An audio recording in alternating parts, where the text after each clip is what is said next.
হিসাবে একদম কুলাঙ্গার। এই যে মানিক আলেমদের মাথায় দড়ি দিয়ে ছাগলের মতো গরুর মতো যখন ট্রেনিং নিয়েছে, তো ওই কোর্টে বারান্দায় দাঁড়িয়ে হয়তো দেখতাম হাসতেছে আর টিপ্পনি কাটতেছে।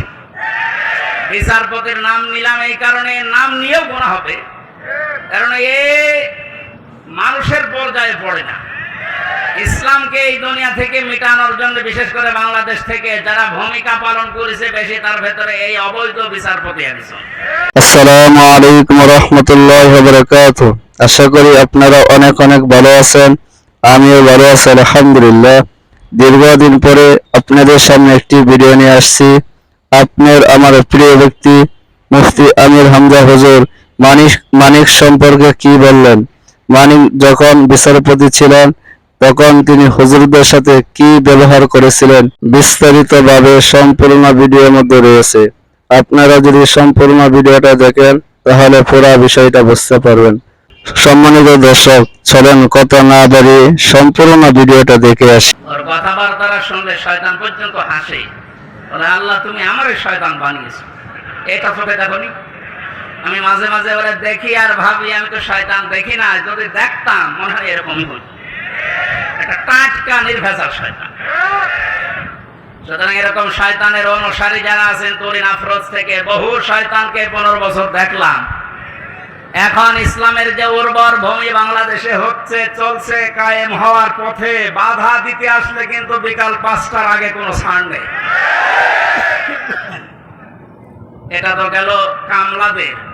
আর যিনি জমির মালিক যে বসে আছে, উনি যদি এসে দেখে সব ধান নষ্ট করে ফেলেছে, এরপরে উনি কিছু বলছে না, তার মানে ওনার কোন শক্তি নেই। বিশ্বাস করেন, মনে মনে চিন্তা করেন ওনার শক্তি নেই তা না, এখন হয়তো কিছু বলছে না, গোপনে ওনার কোনো কিছু আছে। যেদিন ধরবে ওইদিন বাপ বলার সময় দেবে না, যেটা আমার আল্লাহ এখন মালিক হিসাবে করছে। ইন্না বাদশা রব্বিকা লাশাদীদ, তোমার রবের ধরা বড় শক্ত ধরা। নৌকায় উঠে পালাতে গিয়েও পারে না। পারবে কি করে? কারণ ওরে তো আমরা ধরি নাই, ধরেছে কে? এদের কারণে হাজারে অবৈধ আইন মন্ত্রীর কারণে হাজার হাজার মানুষ আইনের এই জায়গায়, ন্যায় বিচারের জায়গায় অবিচার পেয়েছে বেশি। তার বাস্তব প্রমাণ আমি নিজে না, সিএমএম কোর্ট, জজ কোর্ট, হাইকোর্ট মিলিয়ে আমার মামলা কতবার তুলেছে। এই যে আমার মামা বসে আছে, মামা শ্বশুর, আমার চাচা ছিল ঢাকায়, বাবা তো ওগুলো বোঝে না ভালো। রাত দিন দৌড়া চাকরি করে বেটা, এরপরও রাত দিন এখানে ওখানে উকিল ধরে করবে কি?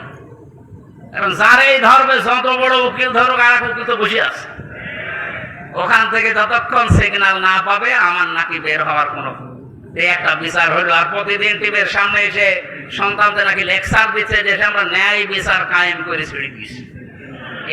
এই ন্যায় বিচার। আমার মতো মূল্য চুরির মামলায় যদি 33-32 বার হাইকোর্টে মামলা উঠে জামিন না দেয়, কিসের ন্যায় বিচার? যেটা এখন সব পরিষ্কার হয়ে গেছে। 15 বছরে কোন ন্যায় বিচারে দেশে কায়েম হয়নি, পুরাটা হয়েছে অবিচার। আল্লাহ যেটা নিজে এখন ধরেছে। এই জন্য সাবধান। আল্লাহ এমনি কিছু বলছে না, অনেকে মনে করছে এত কিছু করে কিছু হয় না, এখন কিছু টের পাচ্ছে। আসসালামু আলাইকুম ওয়া রাহমাতুল্লাহি ওয়া বারাকাতুহু। আশা করি আপনারা সম্পূর্ণ ভিডিওটা দেখেছেন এবং পুরো বিষয়টা বুঝতে পেরেছেন। যদি আমাদের ভিডিওটা ভালো লাগে, লাইক, কমেন্ট, সাবস্ক্রাইব করে আমাদের পাশে থাকবেন নতুন নতুন ভিডিও পাওয়ার জন্য।